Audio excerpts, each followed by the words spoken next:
ESPN show. He's been on your show before. He's been here a couple of times, yes. Yeah, and Kenny Chesney, of course, and Megan Maroney. Good stuff there. But I want to talk to you a little bit about, I heard you talking earlier today about George Burns.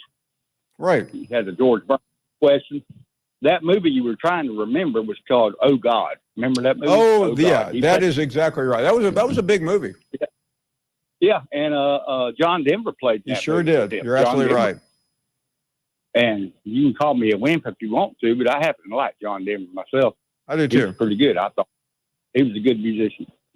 But another guy I'd like to mention to you that was in the older range like that is Burgess Meredith. You remember that guy? Burgess Meredith? I mean, Burgess Meredith played in Mickey. Yeah, but he was in Rocky.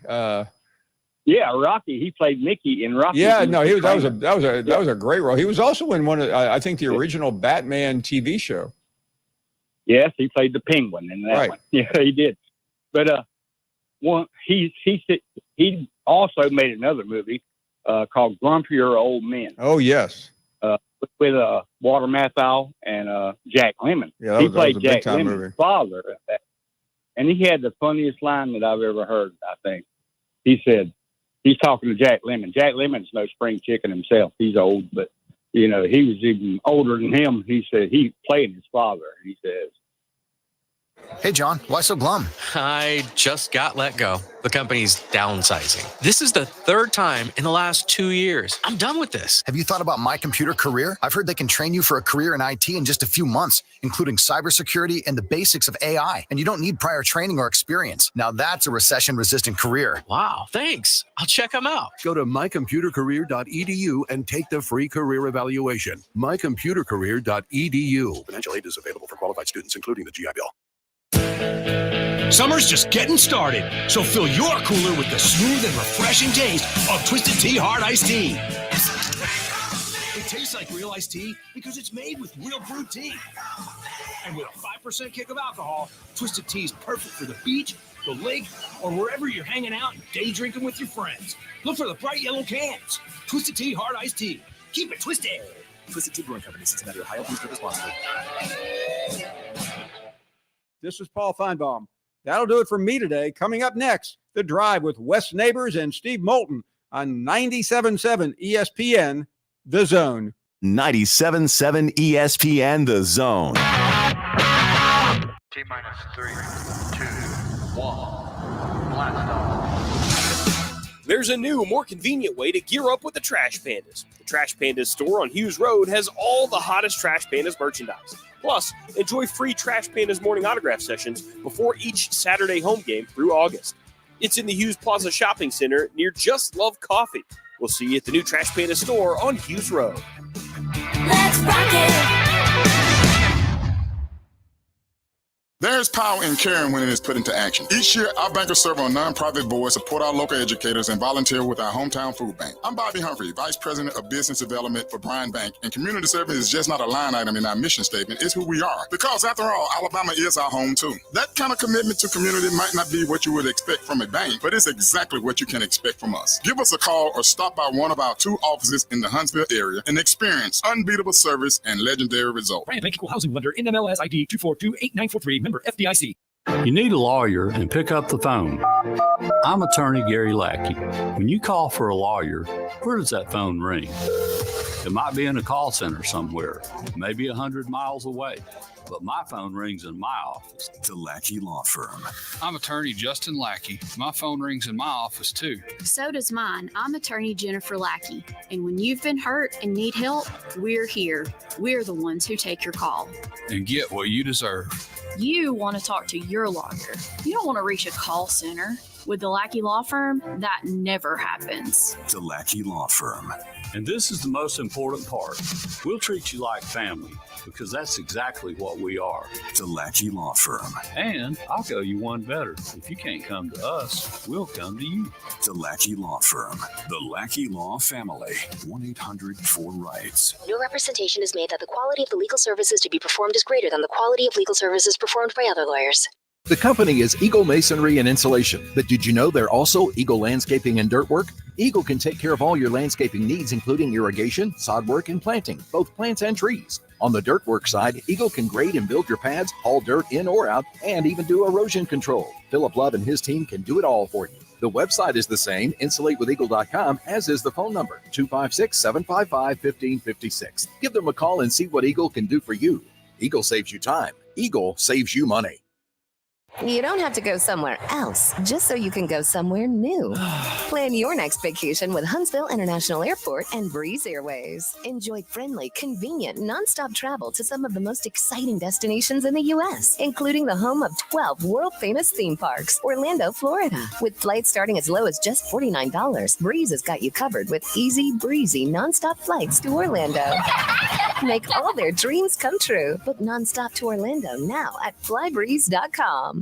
Chapman Commercial Realty, your source for Alabama commercial real estate. Chapman Commercial Realty has the experience and expertise you're looking for when making commercial real estate decisions. If it's office space, retail space, investment property, or project development, Chapman Commercial Realty is your answer. Call Bill Chapman today at 256-656-8413. That's 256-656-8413. Or find them online at chapmancommercialrealty.com.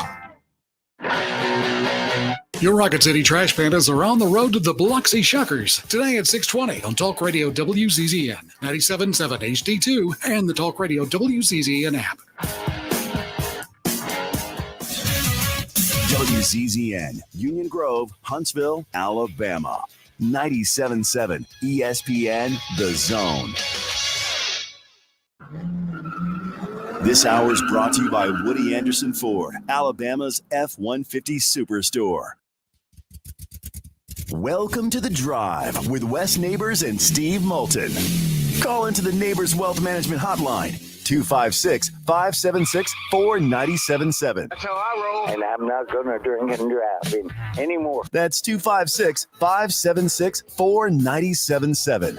Now, here's Wes and Steve. We are walking you up to Trash Panda Baseball. As the Trash Pandas, it's the new stars versus the old stars. They are down in Biloxi, taking on the Shuckers. So walking you up to our coverage there, and you can hear every single Trash Panda game over on our sister station. That'd be .2 for those of you that have that HD radio in your vehicle. Keith Neighbors filling in for Wes. How are you, Keith? I'm doing great, Steve. How about yourself? I'm good. I do have a public service announcement for those of you out there that if you're eating right now, then my apologies. But if you're not eating or heading somewhere to eat, do not Google Olympics triathlon water. All right? It was nasty. That was nasty. That was just nasty to look at. It had this greenish, brownish hue that yeah, it was gross. I heard they spent over $1 billion to clean up that river. Was it the Sin? Let's call it the Sin River. Let's call Sins? it that. I don't know what it's called. I saw something. Wasn't there a doctor or something say, well, you have E. coli all over the place. You need to inoculate yourself a little bit every day, like not washing your hands after you go to the restroom and things like that.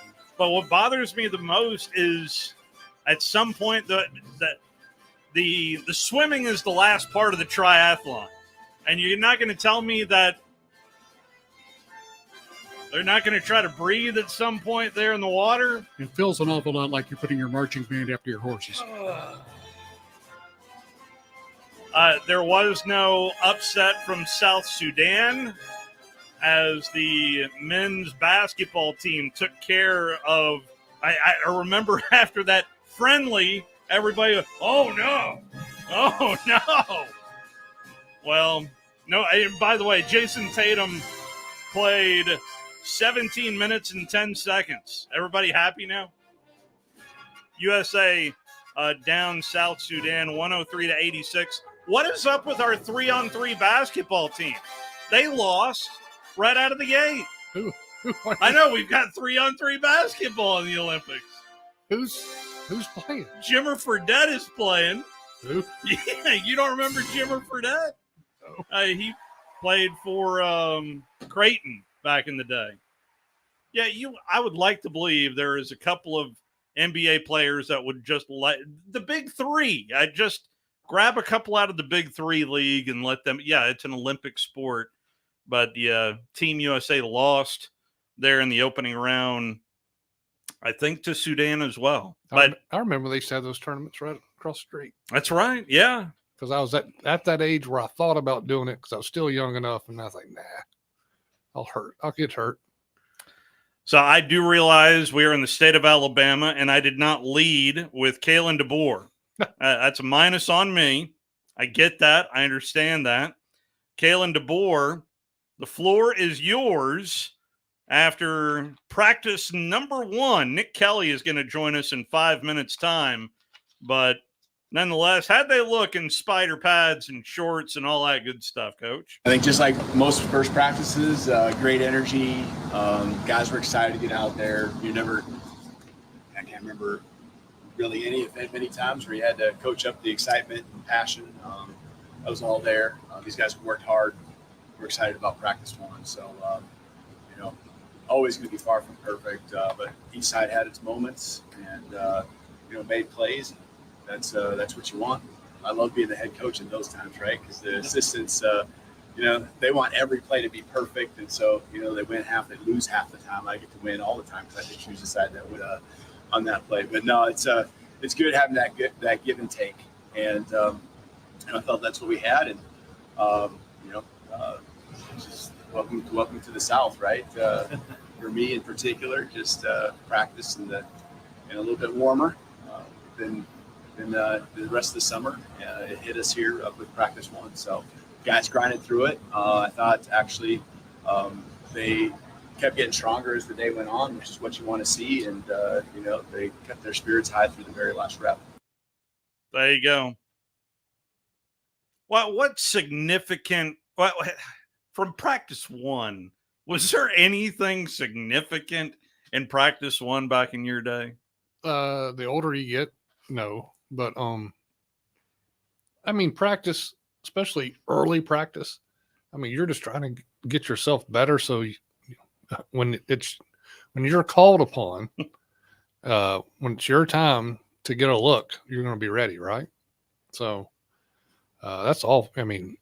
Until you start practicing for a game, putting a game plan in, you're just learning.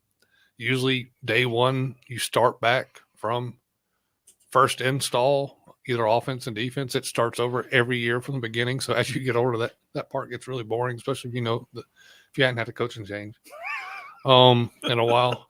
But so you start over every year. So if you're in good shape, which most of these guys don't go home at all. We didn't really 30 years ago go home that much at all. We stayed year round in school.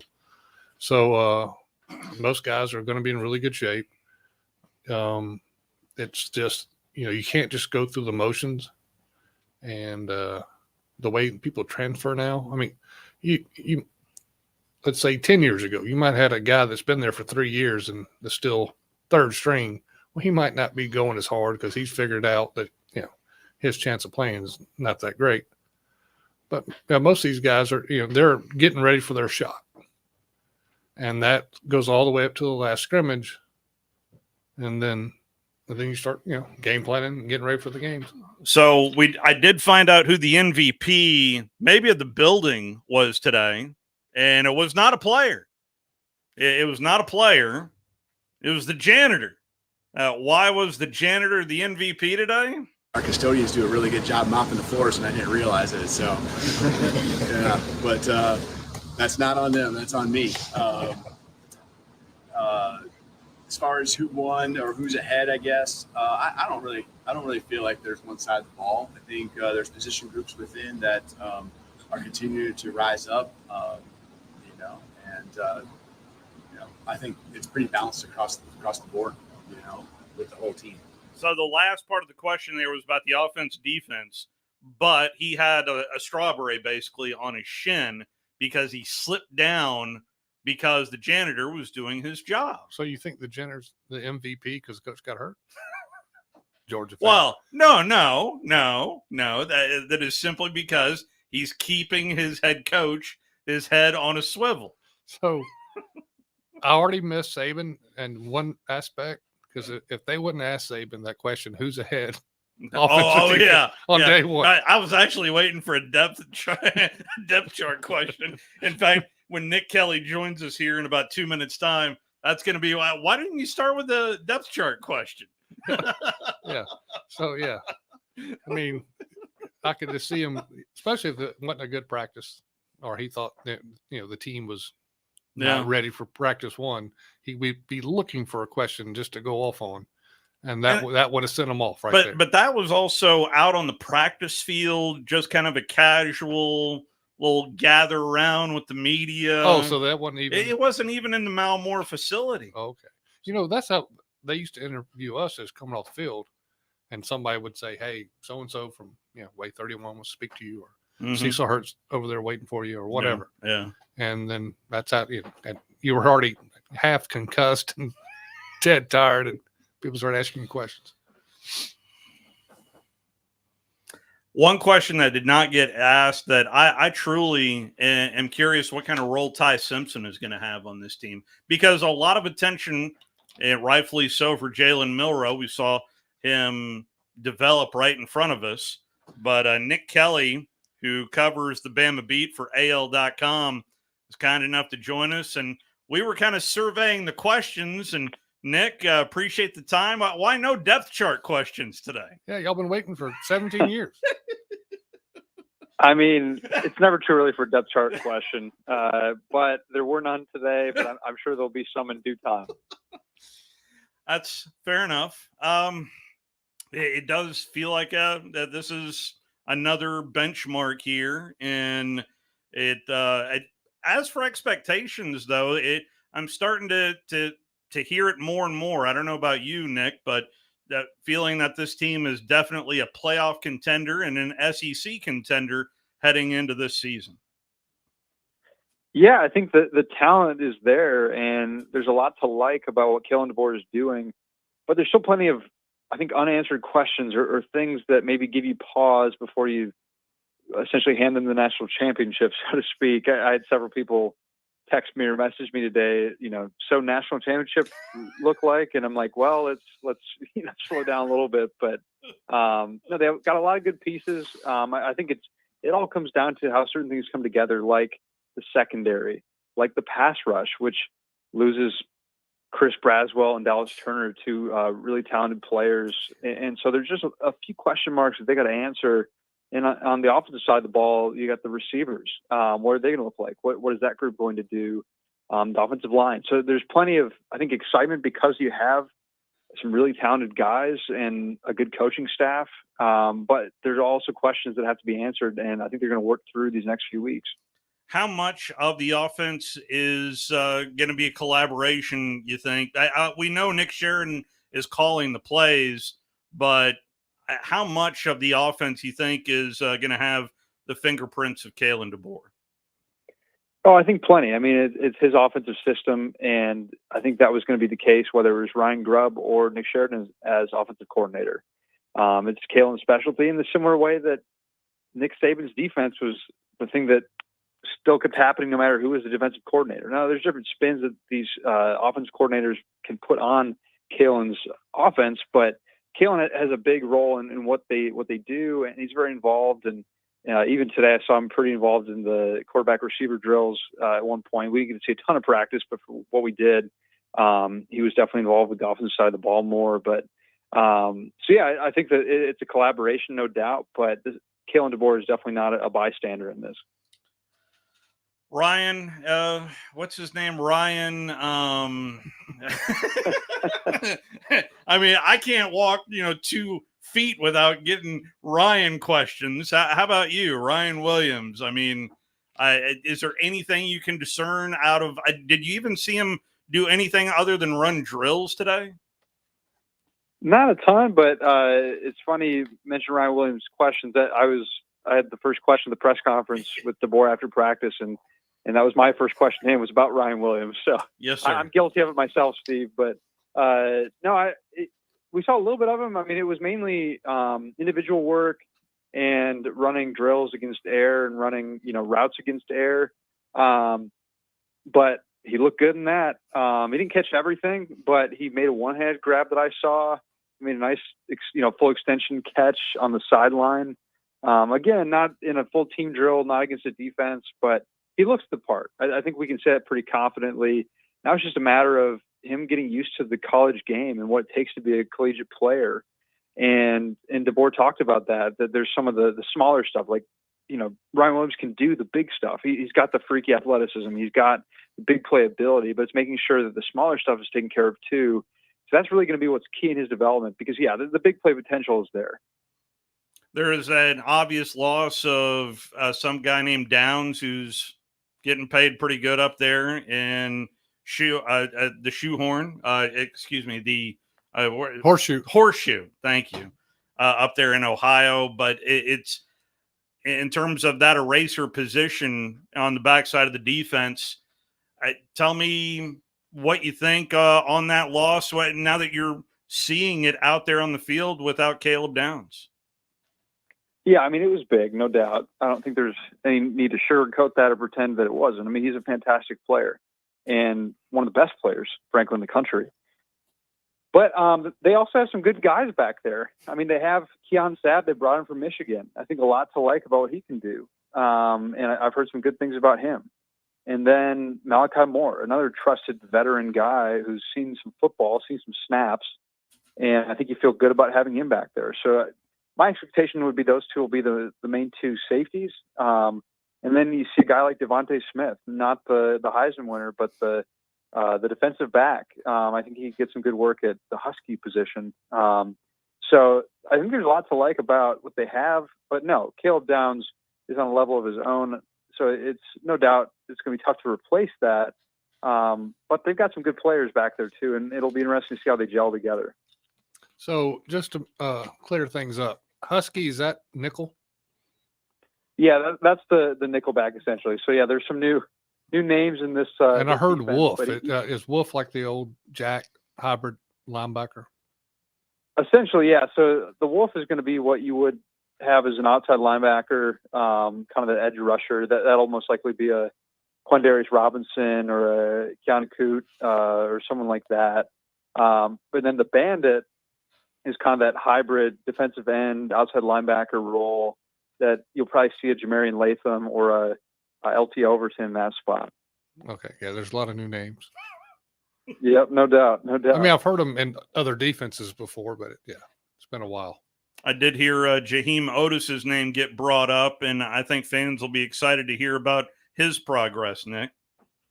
Yeah, he's back. He's practicing, missed, I think, most, if not all, the spring. Didn't see him in the 8-day game, but he's someone who, has got good potential, and there are things to like there. And I think they've got a deep defensive line. The question more so is who are going to be the one or two guys that rise to the top and really can provide some dominance. I mean, they could use some of that, especially with big questions about the pass rush. And Otis is a good contender to help with that. So I'm curious to see what he can do in year 3, see if he can take that next step in his game. But him getting healthy is a big first piece in that. Any comparisons at all between Nick Saban and Kalen DeBoer just from your job and what you do? Anything? Well, I mean, there was no signature hat from that Nick Saban wore many times at practice, so that was a little different. Yep. The music is different. I should say there is music being played at practice. So I heard some Thunderstruck today. That was kind of fun. You can hear a variety of stuff out there, but and you're also just not going to hear Kalen DeBoer cuss. I mean, he'll get vocal. Like there were a few times where you could hear him get loud, but Kalen doesn't really cuss. And so that's a big change from just, I mean, most coaches, frankly, but Nick Saban obviously was known for his rants and ability to chew some, So it was definitely, but that's a little different, I think, when you're just out there and seeing them. But But different ways to do it, and I don't think there's a right or wrong way, just different. I labeled the MVP today one the janitor, and so my partner over here knows that I'm a Georgia fan, and the only reason that I'm labeling the janitor as the MVP because the coach slipped down. Everybody's got to be on their P's and Q's, evidently, Nick. Yeah, there was he kind of quipped that the janitor was too good at his job, and that's why Kalen has a little scab or something on his shin that he was asked about, and he just kind of joked that the janitor did too well at cleaning the floor. So that was kind of a funny moment in today's presser. What kind of role do you see Ty Simpson having for this team, Nick? Yeah, that's a good question. I mean, every chance that Kalen has had to say that there's a competition or that there are, multiple guys at quarterback right now in terms of in contention for starter snaps, he's always talked about Jalen. He's not made it seem like there's any kind of competition, and I don't think there is. From the standpoint of this is Jalen's offense to run. Not to say that nothing could ever happen during the season that could change that, but I think Jalen is being given the reins. But Ty's one snap away from having run the offense, and frankly, I think in a perfect world, Jalen has a great year, goes to the NFL, gets drafted high, and then Ty Simpson's back, and he's got a ton of experience, a veteran guy at that point, and he knows how to run the offense and could really thrive. So I think that's your ideal succession plan. So I think as of right now, he's going to be helping out Jalen and being in a spot to help him develop and help him make good throws and plays, and then Ty's turn could come next year. But you just never know what happens over the course of a season. But as of right now, Jalen's the guy. Given what's coming back for this Crimson Tide team, I am of the belief that we're going to see more running than passing simply because of Jalen himself, but that stable of running backs as well. It's too loaded for me not to think that they're not going to utilize those pieces in the backfield. Yeah, you have to be licking your chops if you're Nick Sheridan, getting to call some plays and have Justice Haynes and Jam Miller and Richard Young, guys like that running the ball for your offense. I asked Tyler Booker, left guard at SEC Media Days in Dallas, who's a breakout guy or two to look for. And he said, I'll give you a position to look for. He said running back. Just the way that he's seen them practice, prepare, what they're capable of, he thinks they could really do some damage. And I think he's right. I think there's a lot to like about what they have. It's probably you're going to see a good split between Justice Haynes and Jam Miller, getting a lot of opportunities. Richard Young is going to be in the mix too. And I think it's going to be fun to see what they can do if the offensive line helps open some holes for them. Tyler Booker was, to me, one of the stars of the week in Dallas. I mean, if he doesn't have ESPN or some kind of game day feature on him, that's a mistake simply because of him calling out Coach Saban. His outside noise was just beautiful. No, Tyler's great. He's so well spoken and he has fun with it. And he's not afraid to just lean into it and make it what he wants. I think that a lot of players or a lot of people in general can be very hesitant with how they use their opportunities to be in front of the media. But I mean, Tyler knows it's an opportunity to help grow his brand and have some fun. And so he's a lot of fun to cover, and I love talking to him. And I think you saw that in Dallas. I saw the report about the defensive backs, and that's obviously the biggest question. You can head over and check out Nick on X about or AL.com as well about the new defensive backs. And what did you learn from that press conference today about the new fresh faces back there in the DB room? Yeah, I think Kalen likes him. I think the important thing is that they continue to get just more reps in the system. I mean, that's the only tricky thing is when you bring guys in after the spring and they got to learn a new system on defense, then it takes a little bit more time. But the good thing is, I think that Kane's defense will allow members of the secondary to play faster or play quicker, get into the line quicker and learn the defense faster. I just, from what I understand, I'm not a defensive guru by any means, but Nick Saban's secondary was challenging to pick up without a doubt from a mental standpoint.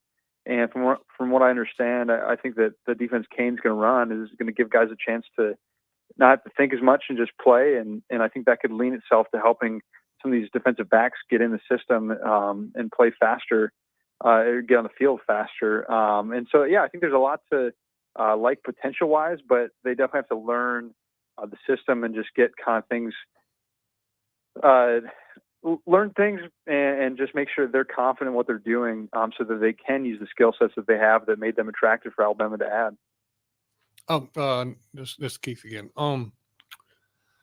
What's the availability going to be with the offense and defense coordinators? Something new for Alabama fans. It's been 17 years. Yeah, I mean, we're going to hear from a lot. We're going to hear from Kane this week. We're going to hear from Nick Sheridan this week, and then I think that's going to continue through the fall, through preseason practices, and then during the fall we're going to hear from them as well. I think every week. So is it just the coordinators, yeah, or can you ask for like the running back coach or whoever you want to speak to? Yeah, it's a good question. I think we're going to get some assistant coaches as well. I'm not sure to what extent in season, but yeah, way more than we did under Nick Saban.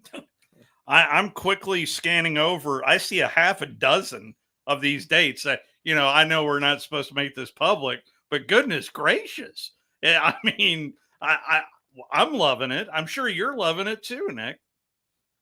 Yeah, it's great. I mean, more than anything in my job, and I think in your jobs too, like you want to get to know the people you cover, and you want to have a chance to ask questions of people that you're curious to get information from. And just, I always love talking to assistant coaches because you can just talk ball and learn more about the game from talking to them. And so I'm excited to have the chance to do more of that with these new kind of access rules. I couldn't help myself, Nick. I don't know if you did it, but I went up to Coach Saban. I was never a guest on the Nick Saban show like you were, but I did go up to him and said, it's nice to have another colleague join us out here on Radio Row. And he just gave me a smirk and a thumbs up. So, yeah, it's kind of weird. He's a media member now. Who would have thought? And I even asked him that there's a little scrum he did, and I asked him about what's it like being the one asking the questions now. And he said he still kind of asked it from a coach's perspective, but it still is pretty wild thinking about Nick Saban asking questions of, different interview subjects, and he's sitting in our chairs kind of now. I just can't wait till he asks somebody what's the depth chart look like. I'm expecting that next time from you, Nick, a depth chart question. I'll pass it along from you, Steve. I'll be like, hey, Steve Moulton wants to know. I'll be glad to take those arrows every day of the week. Nick, I can't thank you enough for hopping on with us. I know it's been a long day for you, but appreciate the time, sir. No problem, Steve. Thanks for having me, and have a good rest of your week. Absolutely. You too. That is Nick Kelly. You can follow him on X at _Nick Kelly there on X, or just head on over to AL.com for his latest column on the DBs. There's been a lot of focus on the DBs, but hearing quite a bit about the Michigan transfer in Saab and what kind of impact that he may have right out of the gate. I've heard about a couple of freshmen that have impressed too. So, do you want to share with the class, or you want to keep it to yourself? Or, I mean, you went there. Well, I'm going to keep it to myself for now because I wasn't sure if I can. Okay. But I've heard it if it's public, or I can make it public. But anyway, so nobody's listening. It's just me and you. We'll take our first time out, walking up to Trash Panda Baseball. And we'll hear the full press conference after the top of the hour if you missed it from earlier today. But phone line's open to you at 256-576-4977. We'll be back. You're listening to The Drive with Wes Neighbors and Steve Moulton on 97.7 ESPN The Zone. This summer, make it a Woody Anderson Ford. Make it 0% financing, make it no down payment, and make no payments for 90 days. Hey folks, Bobby White back again for Woody Anderson Ford. It's our Ford Summer Sales event, and I promise you can save serious dollars on a large selection of our 2024 Fords. We've got financing as low as 0% for 36 months on 2024 F-150, Explorer, Expedition, Edge, Escape, plus all-electric F-150 Lightning and Mustang Mach-E. And on all these Fords I just mentioned, you'll make no down payment and no payments for 90 days. Can you say Orange Beach, here we come? This is going to be a good summer.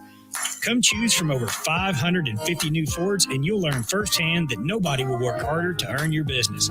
Brand new award-winning Fords with 0% financing, no down payment, and no payment for 90 days with your good credit. This offer ends 9/3/24. Come see us today and make it a Woody Anderson Ford. Hope to see you soon. Our customers want best-in-class solutions. That's why we've recently added many new vendors like Zebra barcode printers. Our next level team has added premier automation solutions. We're not here to sell you just one product, and we love helping you find the right solution to your specific needs. That's what doing the right thing is all about, and that's why our customers have come back for over 50 years. When you call most roofing companies, all you'll hear is, you need a new roof. Not when you call Fleming. At Fleming Roofing and Restoration, we're focused on your needs, whether it's an easy repair or a full roof replacement. Folks around here have trusted Fleming since 1965 for all their residential and commercial roofing needs. And as the area's storm damage experts, Fleming knows all the ins and outs of the insurance claims process. Log on FlemingHSV.com to schedule your free estimate today. Fleming Roofing and Restoration. We show up. Ann Adams with Berkshire Hathaway Rise Real Estate is the one name to know if you're buying or selling real estate. With years of local experience, Ann Adams offers buyers in-depth knowledge of the local housing market and will narrow available properties down to those you'll be interested in so you can save time when shopping for your new home. If you're ready to sell, Ann offers a seamless process using accurate pricing and expert negotiation skills to make sure you get a fair price for your home. Call Ann Adams today at 256-337-2625 or log on bhhsriserealestate.com. From heirloom diamonds to contemporary jewels, Loring & Company is the place to find something truly special. Whether shopping for a diamond ring for that once-in-a-lifetime occasion or marking a milestone birthday or personal achievement with a Rolex watch, you'll find just the thing in our edit of the world's most sought-after brands, including David Yurman, Roberto Coin, Marco Bicego, and Fopay. Expect a treasure trove of the world's most unique, even breathtaking earrings, rings, necklaces, and bracelets, making choosing just one piece a challenge in itself. Loring & Company Jewelers on Airport Road. At Bad Daddy's Burger Bar, we love baseball almost as much as we love serving up the best and baddest burgers around. People have called our burgers totally insane. And at Bad Daddy's, we take that as a compliment. But it's not just burgers. Up first, starters like our fried pickles, wings, or poblano frites. Second, try one of Bad Daddy's giant chopped salads. Third, our famous chef-inspired burgers with lots of different taste options. And before you head home, finish up with one of our shakes or delicious banana pudding. Bad Daddy's Burger Bar on the Parkway in Huntsville and Cliff Farm in Madison. This segment of The Drive is brought to you by Woody Anderson Ford, located online at woodyAndersonFord.com with 2 locations, Hughes Road in Madison and Jordan Lane in Huntsville.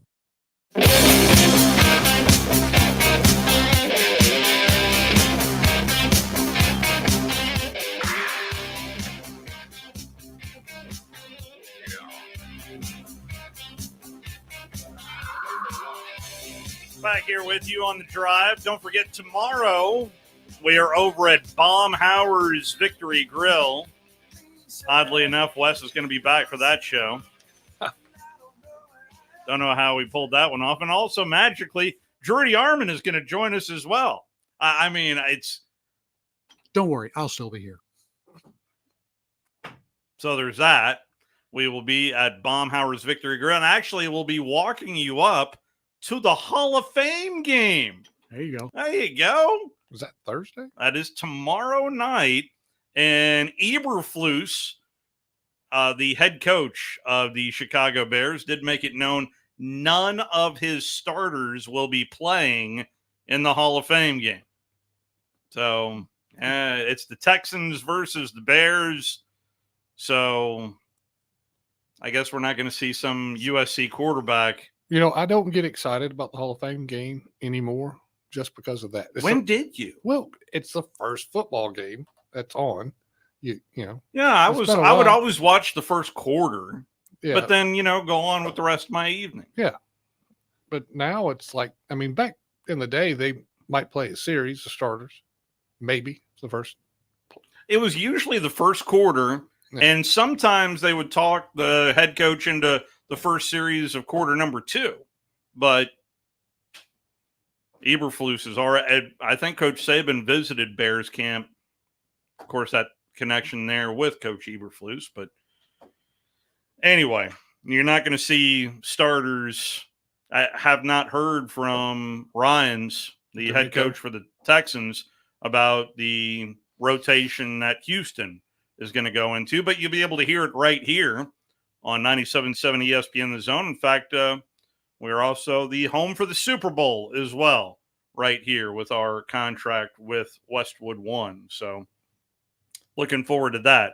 So you're not going to hear little Braves baseball tomorrow because it ended up very successful today. Last night was successful. Then you turn around, the long ball was very successful.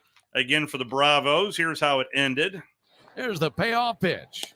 Got him swinging, strike 3. And it's a series win in Milwaukee for the Braves and a winning road trip through New York and Milwaukee. For the Brewers in the 9th, no runs, no hits, no errors, none left. Braves win the rubber game. They're now 8-4 in rubber games this year, and they'll head back home with lots of momentum. And it really is amazing how this road trip finished, considering where it started. Braves arguably had their lowest moment of the season to begin this road trip and finishing on a big high we've not seen in some time. Braves win it 6-2 over the Brewers. That's the first 2 games of the road trip that Ben is referencing. Braves looked bad. Braves were throwing balls into the opposing dugout. It was just bad. But, I mean, as Ben mentioned, you turn around and grab the last 2 games there. I almost said at Shea Stadium, at Citi Field. And then you turn around and get 2 out of 3 over a very good Brewers team. It is just amazing what the Braves are able to. This is. So I know they went and got a hitter. Jorge Soler. And did they get any pitching? A little bit. Luke Jackson also is coming back over. But we did give up Tyler Matzik, did the Braves. So that it tells me where they think his arm really is off of a couple of significant arm injuries. I think one of them's Tommy John surgery as well. So it's. Oh, now everybody gets Tommy John surgery. Yeah. I hate it because of the impact that he had on that 21 Braves team. He had a moment unlike any other from a Braves reliever against the Dodgers and the NLCS. But hate it, but nonetheless, I mean, the Braves are in a decent position because this just in, the Philadelphia Phillies have lost 4 in a row. In fact, they lost a day game today to the Yankees and got swept out today by the Yankees. So all of a sudden, the Philly lead that was comfortably in double digits is down to 6.5 games. And August is tomorrow. So we'll see how that happens down the stretch. Back to Kalen DeBoer. I got your attention now, I bet. So Ryan Williams, we mentioned it there with Nick Kelly. He asked the first question about Mr. Williams. Yeah, consistently just in this trajectory on up. I don't need him day one. I mean, you want every play to be amazing, explosive, but you just want him lining up right, doing the fundamental things, making the easy plays, and then, because of his ability, the big ones will come. So, when your route's on air, run a good route, catch the ball, accelerate out with good ball security, and you find those consistent fundamentals, and you stack days, and those plays that we know he'll be capable of making will happen. He looked good against air. I mean, I don't even know why they have press conference after the first practice. I mean, people want to ask you questions that they're really, until the first scrimmage, there's a lot of questions you can't answer. Well, to me, the most significant questions, I did not hear. I've listened to a handful of press conferences. To me, the most significant question that I would ask on practice one, who showed up that maybe is not in shape, that you're just like, As I'm saying, and I they're don't think probably that not going to happens. answer that. I don't think that happens anymore. I mean, that was a great question 20 years ago. But so you don't think that happens at all? Well, I think everybody has to be there. Was there anybody out there gassed other than you, Coach? Well, I did, because of the weather. I did read that he said that were people, because now they're practicing in the morning. That's right, which is new. Well, and he mentioned the reason was summer school for a little bit of a reason. And people are, he said, a couple of people cramped up because, I don't eat a lot in the morning, and people that don't eat a lot in the morning and you go exercise, you'll cramp up. So he did mention that. But yeah, I don't think there's going to be a lot of people, if any, they really don't let you go home. I mean, I think it's not mandatory workouts, but we were told that it's not mandatory that you stay in summer school, but playing time is not mandatory either. So that meant you better be here. I've heard two SEC coaches reference summer school for the first time than I can ever remember. The other one was Sam Pittman, that they actually went a little later. They are going later because of the summer school schedule. And I think this is the last week of summer school at both Alabama and at Arkansas. Yeah. Usually we didn't start till after. I mean, it was like 2 or 3 days after the summer second. You had interim summer 1 and summer 2. Yeah. And sometimes I think half the time I'd go home for interim, which was a 3-week period. And, if I needed a class and I'm sure your folks were like, what are you doing here? Yeah. What are you doing here? So I did reference Arkansas for a reason, because Sam Pittman gives very thoughtful answers. And he gives very detailed information that gives you maybe some clues because all of these coaches talk. So one of the bigger stories here over the last couple of weeks is setting the scholarship numbers to 105, where it was at 85. And that, by the way, it's not a done deal. And remember, I've been talking about this for 2 years. You have. But even the number 105 is something that Sam Pittman doesn't believe that that's a set number either. Here is the Arkansas coach. Well, I really don't like it, to be perfectly honest with you. Now, let me tell you this, Bob, that you're going to be able to chop up your scholarships, which now it's 85 fulls. You're going to be able to, reward some other guys. The problem is, are we going to go 85 and 20? Nobody in the SEC wants to lose the walk-on program. Nobody. I mean, hell, we got the Burlsworth Trophy. I mean, nobody. And if you go down and look at the list of guys who have won that as starting out as walk-ons, and have won that trophy, it's an incredible list of kids that, hell, we had one in Grant Morgan. Imagine Grant didn't play at the University of Arkansas because we couldn't eventually help him, or we can't. Nowadays, every walk-on's probably going to get a little bit of money and something like that. Imagine he went D2 or whatever, like I did. We don't want to lose the walk-on program. And so as I understand it, we're not going to have to. But if the Big 10 or the Big 12 is going to 105 full scholarships, at what time is the SEC going to do the same thing? So I just don't think it's enough. Our number was 110. I felt like that was fair.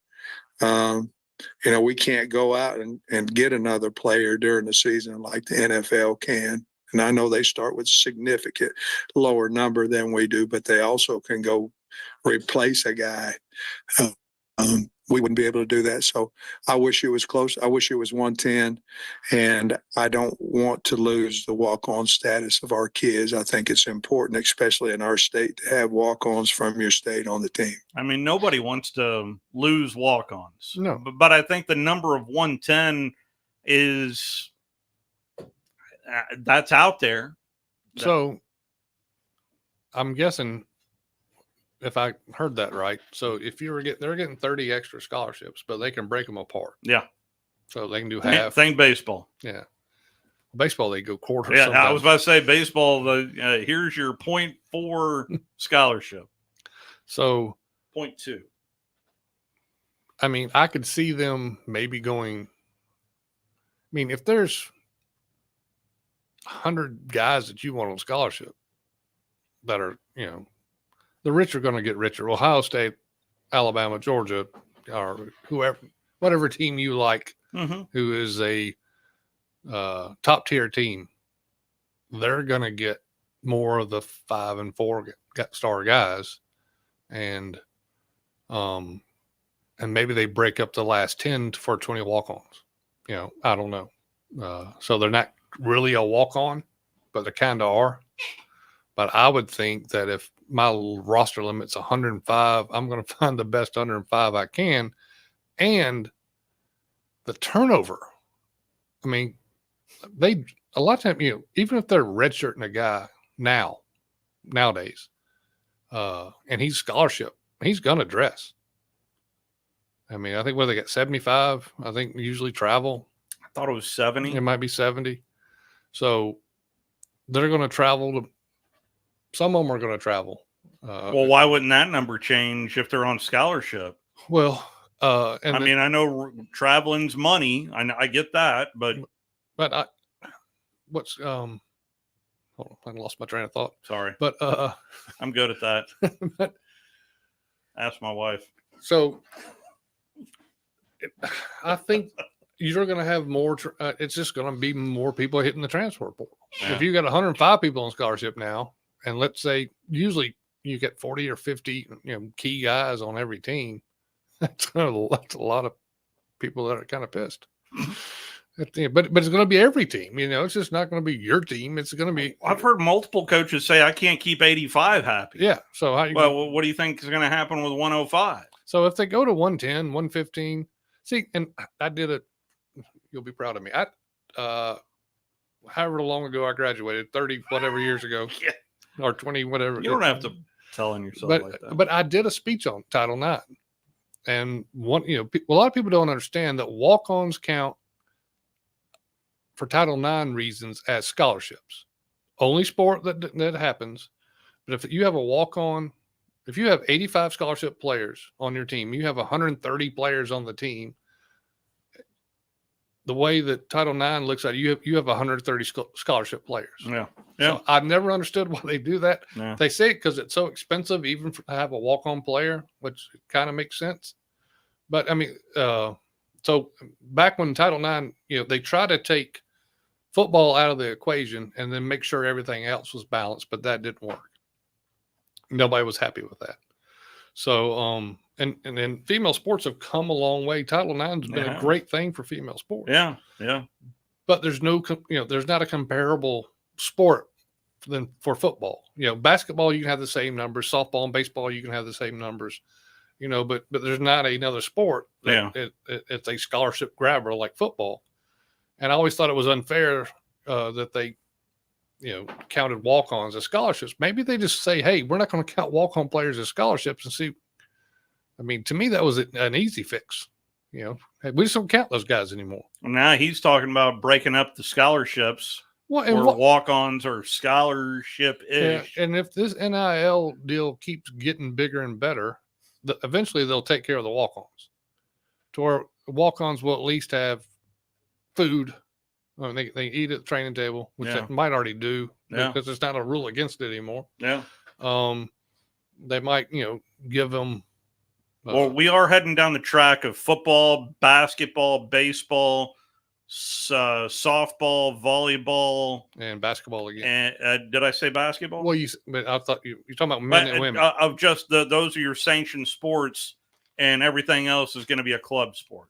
Well, and I think they're threatening to do that because the U.S. is probably the only country that doesn't have that we use our Olympic sports. I mean, Olympics going on right now. Yeah, our training ground is college, and and not just for the United States of America. No, we do it for a lot of people. So, it's a free, not free, but you know what I'm saying. It's a training ground that the colleges pay for. The U.S. does not pay for. So maybe, I mean, that's how they might get Congress involved into this, is saying, hey, we're not going to train your Olympic athletes anymore. I mean, they can come here. They can come here on their own dime. And so I don't, Let's take our final timeout. Final call for phone calls. On the other side, you'll hear the full Kalen DeBoer press conference coming up at the top of the hour, and that'll lead us into Trash Panda Baseball, where it's new stars versus old stars down in Biloxi, Mississippi. You're listening to The Drive with Wes Neighbors and Steve Moulton on 97.7 ESPN The Zone. Tom Luganville here for my friends at Woody Anderson Ford. Bobby White and his team take great pride in their service department, and you can see it the moment you walk into those beautiful new service lanes. And just like a championship team, they all work together to make sure your experience is second to none, whether you drive a Ford or not. Also, check out the gold certified pre-owned inventory at Woody Anderson Ford for great deals every day. Stop by and see them at Jordan and Sparkman or at Woody Anderson of Madison on Hughes Road, or visit WoodyAndersonFord.com. Ann Adams with Berkshire Hathaway Rise Real Estate is the one name to know if you're buying or selling real estate. With years of local experience, Ann Adams offers buyers in-depth knowledge of the local housing market and will narrow available properties down to those you'll be interested in so you can save time when shopping for your new home. If you're ready to sell, Ann offers a seamless process using accurate pricing and expert negotiation skills to make sure you get a fair price for your home. Call Ann Adams today at 256-337-2625 or log on bhhsriserealestate.com.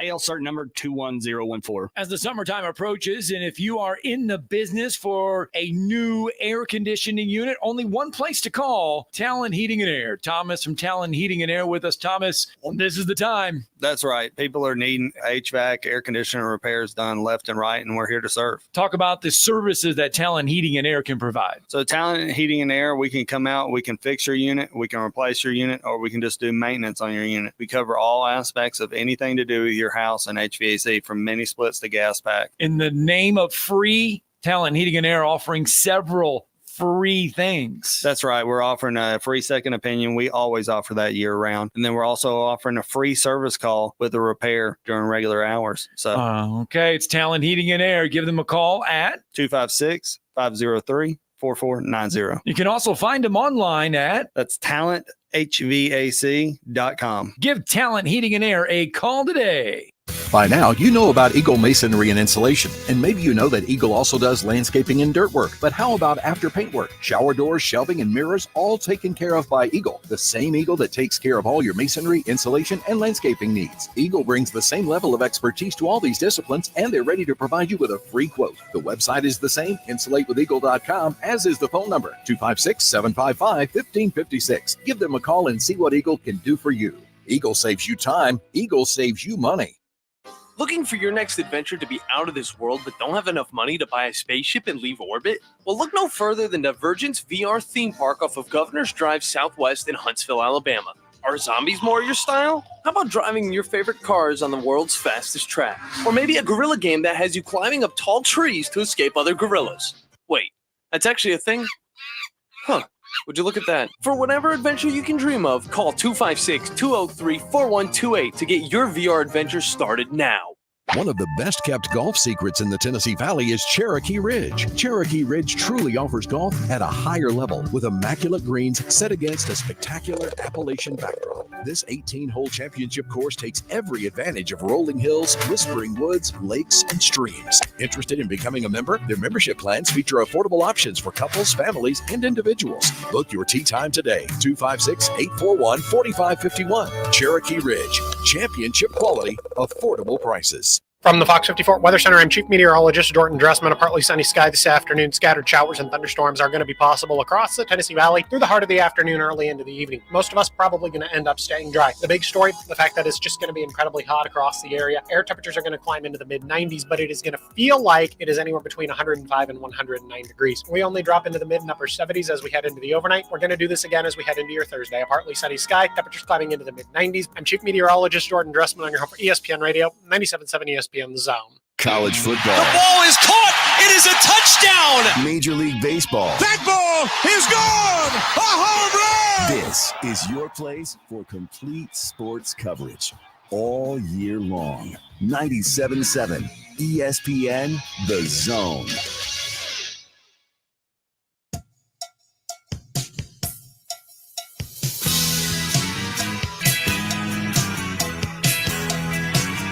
Hey, it feels like it's warm enough to cook a cheeseburger in paradise on your hood out there. Cheeseburger sounds pretty good tonight, actually. It does. It took her 3 days on the train. Final call for phone calls. Keith Neighbors filling in for Wes. Don't forget, we're live from Baumhauer's Victory Grill tomorrow. I did want to sneak in. Feel free to come on by as well if you'd like to, Keith, over at Baumhauer's. One more little Q&A with the Alabama head coach. That is Kalen DeBoer. Here is his thoughts on, are we going to see speakers coming up this fall like we have in the past? We will certainly have some guys. I think first year especially, it's important to me to try to lay that culture, just make sure it's all right where we want it. And so I eat up a lot of that time through different things that I've either done in the past or, again, just starting over from scratch with us all being new together. The one thing our guys are, they're still finishing summer school here these next couple of days. And so they have a big block that I even just blocked off here this afternoon. We did the same thing yesterday. And then Friday, there's some finals that are getting taken. It's not the whole team, but it's a pretty good chunk. And graduation here at the end of the week as well for a few guys. So excited about that. But they're finishing summer school.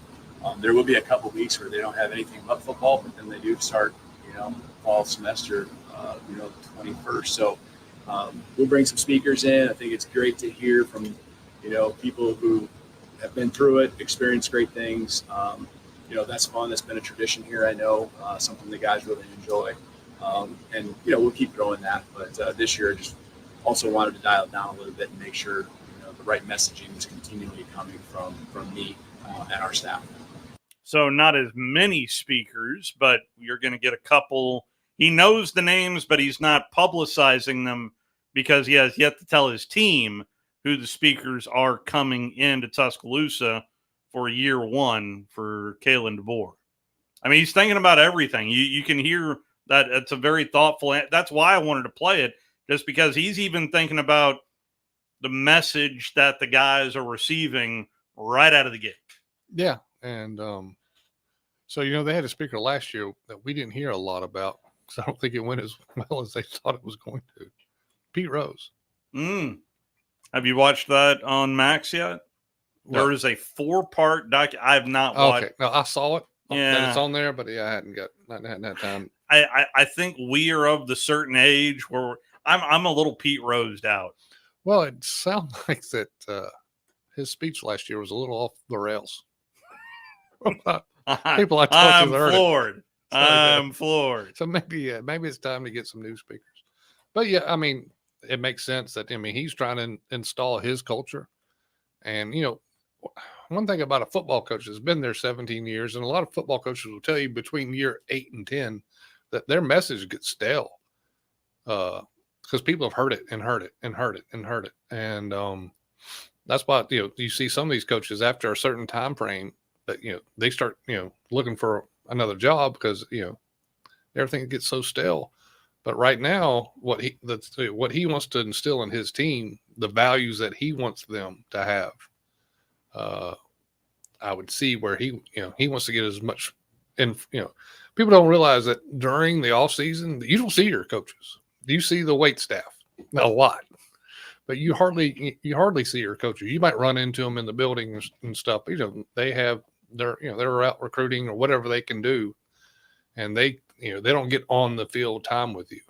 That's all the wait staff and people that you think are trying to kill you. So it is a little different. I think it happened last offseason where you're allowed to go through walkthroughs and just communicate a little more. But yeah, that's not much. So it's not like camp. Of course, camp's changed a lot since we were there. Coach DeBoer also referenced that practicing in the morning is different. Yeah, you need to hydrate. You need to get the proper sleep. Well, it does lead into this, and it's a story that I don't have time to read now. The average American skips 3 meals every week. There's no way average around here. I was not surveyed in this. Only 22% say that they never skip meals. 29% miss at least one meal every day. On average, 50% of everything that they ate in the past 3 days, they don't skip. So there's... I'll probably skip 1 meal a day. I do too. Yeah. I would not be good for... Yeah, but see, I do 2 at once at dinner. That's right. You got to make I up look good for on it. average. Be right back. Owen Home Appliance Center features the biggest names in home appliances like Viking, Whirlpool, Maytag, KitchenAid, GE, and Frigidaire. But they also have great brands that you may not know, like Mela, Forno, Z-Line, Invisicook, and Beko. But no matter what, they all get delivered the day you buy, and they service everything they sell. And at the Lacey Spring Showroom, just 8 miles south of the river on 231, you'll find a totally interactive showroom where you can hear the dishwashers wash, and the freezer's free, and see the cookies get baked in the double ovens. Owen Home Appliance Center will even wash and dry a load of clothes for you so that you can see how great the products are. And they have ice machines making all kinds of ice, cubed, nugget, and top hat. How is that for variety? Owen Home Appliance Center believes in community involvement as well, sponsoring youth teams, race cars, and an annual Easter egg hunt. Quality products, quality pricing, quality service is the name of the game for Owen Home Appliance Center. Find them in Somerville and Lacey Springs and online at owenappliance.com. WZZN, Union Grove, Huntsville, Alabama. 97.7 ESPN, The Zone. This is SportsCenter. I'm Doug Brown. The U.S. men's basketball team clinches a spot in the Olympic quarterfinals with a 103-86 win over South Sudan today. That's the same South Sudan team that lost to the Americans by 1 in a tune-up game before the Olympics. Steph Curry. They're a very high-octane offense. They can spread the floor, shoot a lot of threes. They have athleticism. So you just got to be mindful of how to guard them. It's totally different than Serbia. It's appropriate fear of we're beatable if we don't play our game. But if we do, we have a lot of confidence we can beat everybody. Steph Curry, Bam Adebayo led 6 players in double figures with 18 points. Elsewhere at the games today, Katie Ledecky wins gold in the women's 1,500-meter free in Olympic record time, her 12th career medal, tying an American female swimming record. Ledecky now holds the 20 fastest times in the 1,500. The U.S. women's soccer team finishes pool play 3-0 after beating Australia 2-1. The Americans will play Japan in the quarterfinals on Saturday. U.S. flag bearer Coco Gauff is now out of the games without a medal after losing matches today in women's doubles and mixed doubles. ESPN's Adrian Wojnarowski reports Cavs center Jared Allen will sign a 3-year, $91 million max extension. He averaged just over 16 points and 10 boards a game last season. And Luke Kennard will sign a 1-year, $11 million deal to stay with the Memphis Grizzlies. Hey, it's Michelle Smallman, and coming up Thursday, Aaron Rodgers, Joe Burrow, and Kirk Cousins. I'll tell you which quarterback coming off an injury I have the most confidence in. It's on Sportsman Like 6 a.m. Eastern right here on ESPN Radio, ESPN2, and ESPNU. 97.7 ESPN, The Zone. Welcome to The Drive with Wes Neighbors and Steve Moulton. Call into the Neighbors Wealth Management Hotline, 256-576-4977. That's how I roll. And I'm not going to drink and drive anymore. That's 256-576-4977. Now, here's Wes and Steve. One more little nugget on Team USA, the men's basketball team having no problem with South Sudan today. The bench outscored South Sudan 40-5 5. So things went really well for Team USA over there in France. All right. It was practice 1 of year 1 for head coach Kalen DeBoer. You're going to hear this entire press conference, and then that will lead into our coverage of the Rocket City Trash Pandas as they are on the road at Biloxi. Here is Coach DeBoer. Still good morning, right? Yeah. Good morning. I think just like most first practices, great energy. Guys were excited to get out there. I can't remember really many times where you had to coach up the excitement and passion. That was all there. These guys have worked hard. We're excited about practice 1. So, always going to be far from perfect, but each side had its moments and, made plays. That's what you want. I love being the head coach in those times, right? Because the assistants, they want every play to be perfect. And so, they win half, they lose half the time. I get to win all the time because I can choose the side that would on that play. But no, it's good having that give and take. And I felt that's what we had. And, just welcome to the South, right? For me in particular, just practice and a little bit warmer than the rest of the summer. It hit us here up with practice 1. So guys grinded through it. I thought actually they kept getting stronger as the day went on, which is what you want to see. And, they kept their spirits high through the very last rep. Yeah, for a guy like Ryan Williams, what was going to be key for him through these preseason practices to develop so he can be ready to play at this level? Yeah, consistently just in this trajectory on up.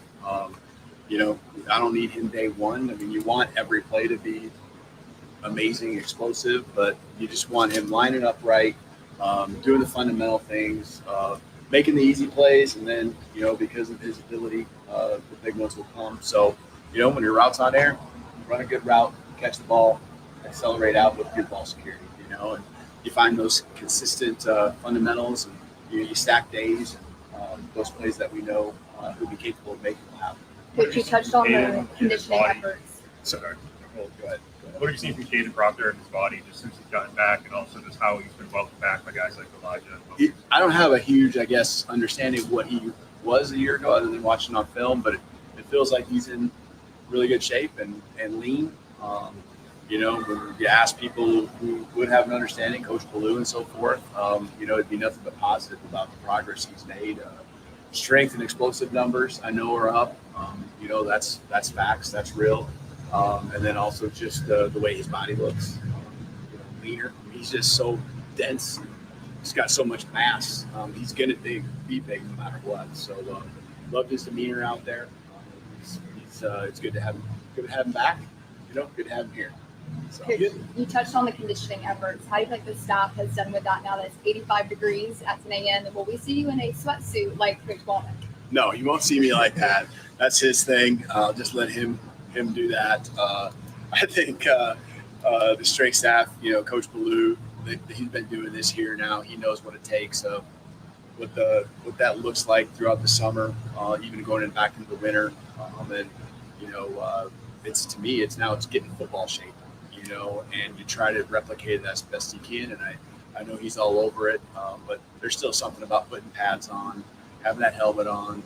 Some guys wear a mask and, just breathing through that even, having a mouthpiece in, all that good stuff. So these guys, they had a good day out there today. You have 3 new transfers and spring transfers from the secondary. What did you see from them? What have you seen from them so far? Yeah, I always like to see the film before I make too many comments on missed assignments or anything like that.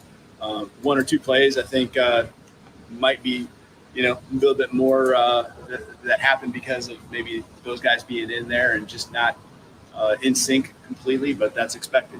Practice 1, new faces out there on the field. But I love their energy. I love their attitude. They give great effort. They've really meshed well with the whole team. I think there's a ton of respect by their teammates. That's what you want. A lot of that starts with just their character and the work ethic that follows along. They got ability. Now it's just a matter of getting those reps so they can be confident in themselves and others can be confident in knowing and believing that they're going to be in the right spot. And that's the direction I think they're headed. Sorry. Just overall, a lot of fans and a lot of players are trying to learn your way.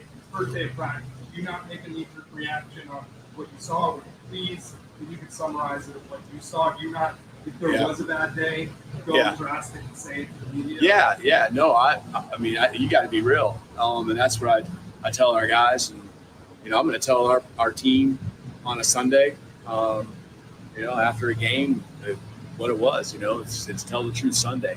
And we got to be real. And then, when it comes to games, everyone can see it. If you got to be better or if it was a great day, I think it's usually pretty obvious. And when it comes to practice, we can't just gloss over things ever. We gotta understand where we're at, and we have relationships with each other so we can be real and hold each other accountable. Today, I thought it was a great practice. Anytime, and every day, there's things to learn from. You learn from the good, you learn from the bad, you learn from others' mistakes, and your own. And so a lot of that happened today, the good, the bad, the mistakes. And we get to go watch film. We get to talk about it here, team meeting, and it was a positive day.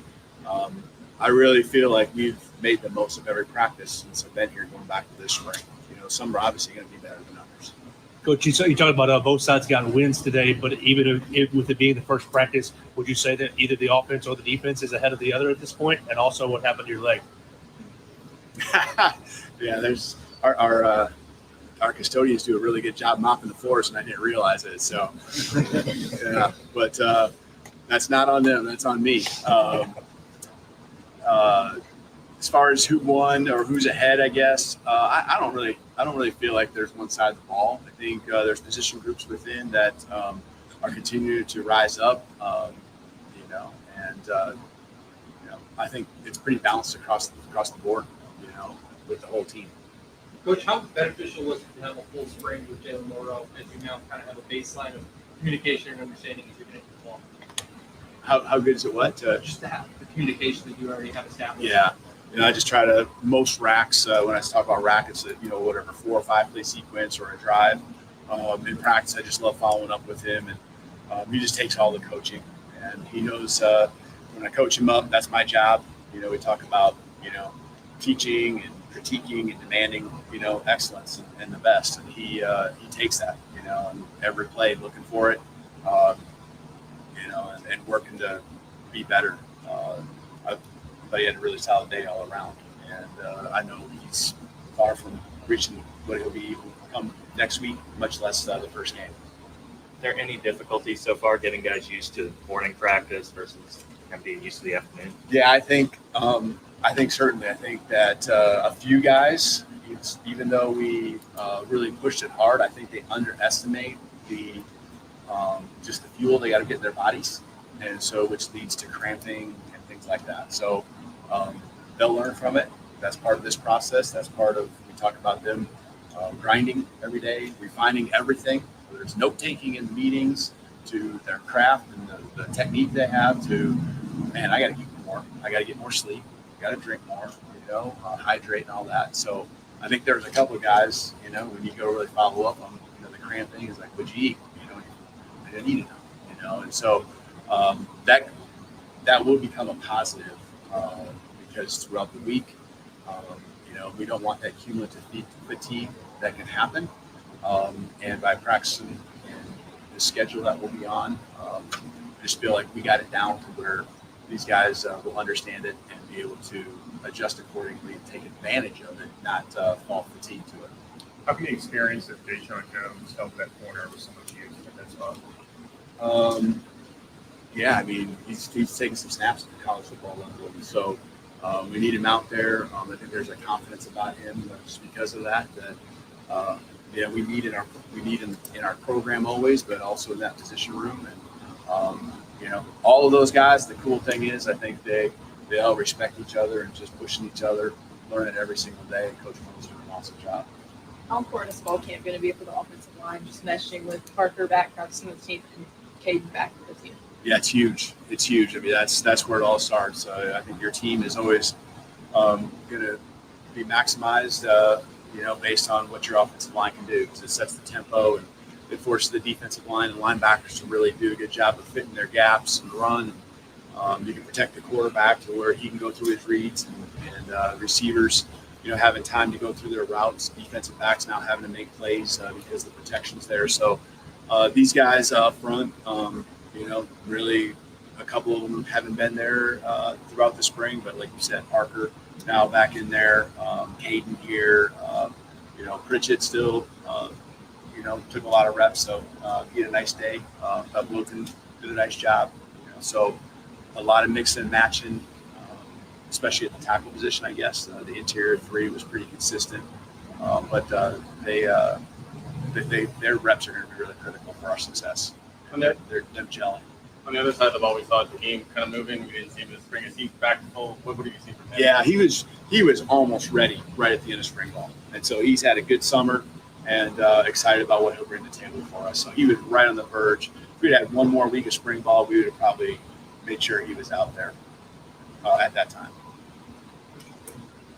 Hey, Coach, from a speaker standpoint, will you bring in speakers throughout camp to talk to your team? And if so, do you know some of those names?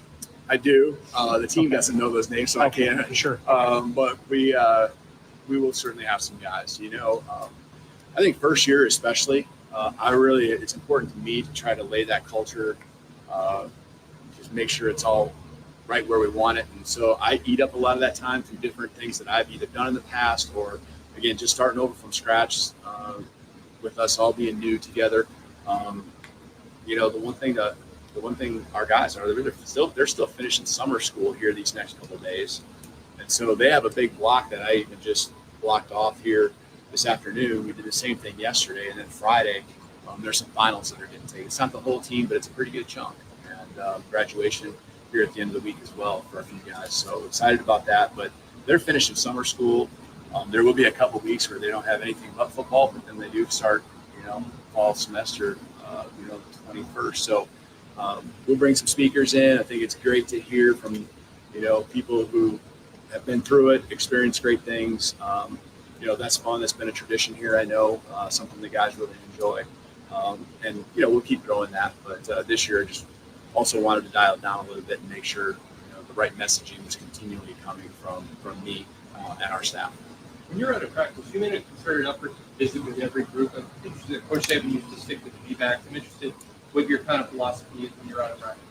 Yeah, I guess if I'm going to expect that I have a relationship with all of them, I need to really be able to get around, and they need to see me and that I care about their progress and coach them up and sit in the meeting rooms with them, knowing exactly the details that they're being taught so I can emphasize it to them as well. And when they come up and see me in my office, it's not just general hop on the film and really talk through, because I know what's being taught. I know,